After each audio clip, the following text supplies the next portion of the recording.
Hi. So, I've sort of been thinking of things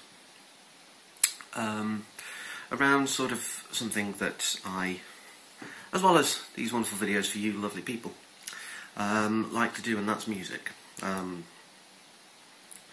So, recently you may have seen my video in Nottingham where I saw Bit of Ruin and Alfie Bernardi, and that tour was generally to promote the idea that they were actually trying to get an album together, and also fund this venture. They were kind of saying, they weren't necessarily happy with things like, perhaps going on a Kickstarter idea and things like that. However, they have, I don't want to say caved in, but it's the phrase that's coming to mind, so I'm going to. Sort of caved in, really, and kind of gone for that approach, after, obviously finding that perhaps the tour funding and that kind of thing weren't getting the exact amount that they require. Now, they did kind of put the idea to fans, quite nicely, and my cohort in that video, sort of raised a point that I kind of agreed with, actually, which is, the whole kind of, well, you said you weren't gonna, and to be fair, I mean, the answers back were amazing, and, Ben, Georgia, this is, no disrespect to you at all, that's entirely fine for you to do that. Obviously, it's your choice, it's your project. And I did fully appreciate their response that was given. But one of the points, sort of raised by Amy was the sort of issue with, people who perhaps don't have much disposable income, and have to sort of save and plan what gigs they're going to try and support it, can't sort of be on the list, if you like, as it were, and not get any relevant perks. And it almost kind of feels, perhaps like, well, you don't have money, so you don't earn any respect. It can feel like that. Was kind of perhaps the idea, and that's unfortunately an idea that I do kind of subscribe to. And really, as part of the response, there was the element of, well, that's the industry, and that's kind of really, with all that preamble, that's really what I'm getting at here. There are people out there with amazing levels of talent and skill, but just don't have some mysterious angel waiting in the wings to perhaps fund their projects and to fund their career, really. The idea of a struggling artist of any kind is, granted, not a new one. However, it is now much more ridiculous, whereas, in days gone by, there were scouts all over the shop, kind of picking up artists.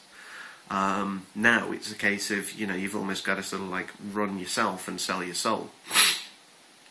Or just keep grinding away and possibly burn out. And that's a very sad state of affairs, I think.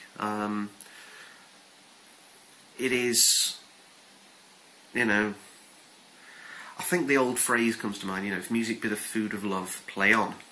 Well, in this case, if music be the food of love, i.e. what you love to do, then pay on. That's kind of where it's getting at. And that's, as I say, really quite disheartening. Either you've got to be a sellout and, sort of perhaps do something like, one of these TV shows to get noticed and then kind of fund yourself off that. Or, as I say, just burn yourself into the ground, or perhaps go against what you previously believed, even though perhaps you might be loath to do it. to actually further yourself, you know. And as I say, it's not ideal. Now,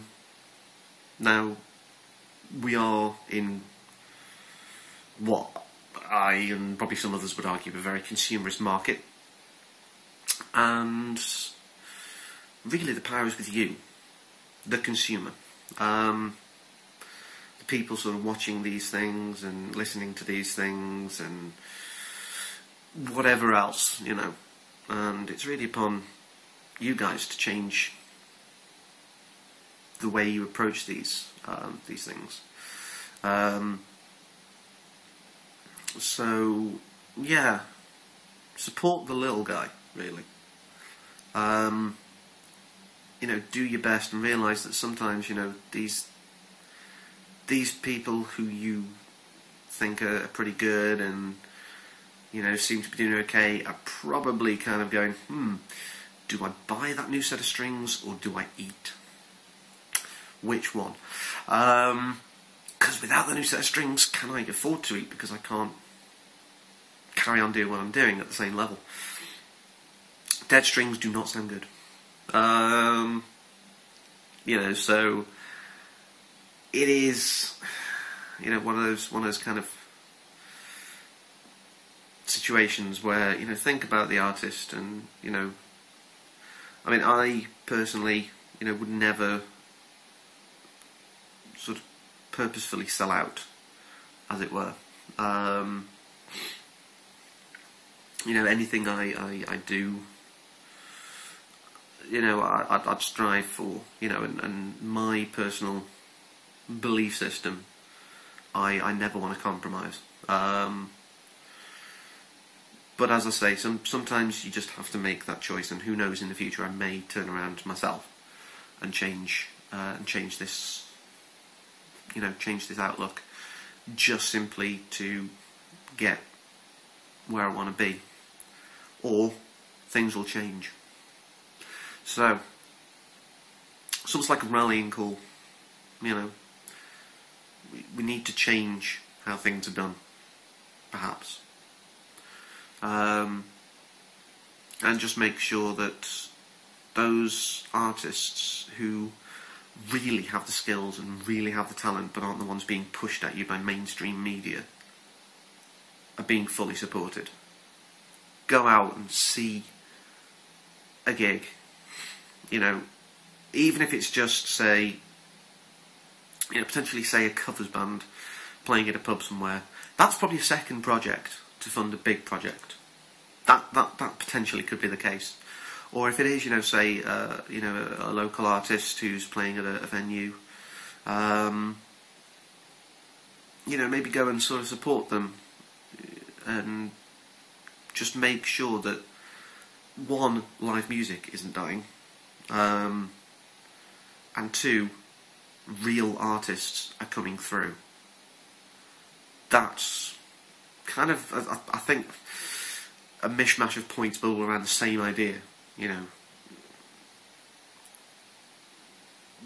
The media can push what they want at you, but by the same token, you can guide what they are pushing at you, because they're only going to push what's profitable. So if you change what's profitable, they're having to push that at you, when everyone wins. How good's that? So yeah, that's about it then from me. So, in brief, sad that it's become hard to make anything,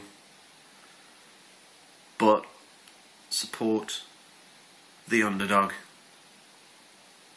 and it'll all work out fine in the end, because I apparently am Mrs. Potts. So, I'm a teapot, and I'll see you next time. Take care.